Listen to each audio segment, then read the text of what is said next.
ఈరోజు ఆత్మీయంగా చూసినప్పుడు నీ దగ్గర నువ్వు వ్యాపారం చేస్తున్నప్పుడు కానీ, ఉద్యోగం చేస్తున్నప్పుడు కానీ, నీ తోటి సహోదరులు వస్తారు, నీ దగ్గరకు వచ్చి వారి సమస్యను చెప్పుకుంటారు, కష్టాన్ని చెప్పుకున్నప్పుడు వాళ్ళు నువ్వు హేళన చేస్తున్నావేమో, అరే ఏంటి నీది పరిస్థితి అంటున్నామో. కాదు, నా సహోదరుని ప్రేమించి నీ దగ్గరికి ఎందుకు పంపించాడు తెలుసా?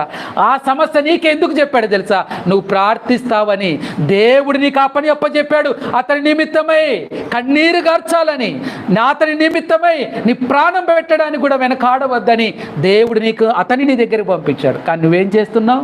అతన్ని చిన్న చూపు చూస్తున్నావు, అతని హేళన చేస్తున్నావు.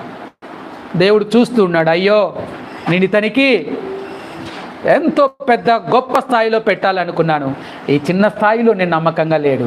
ఇతను నేను గొప్ప స్థాయిలో పెడితే ఏమైపోతుంది? సమాజమే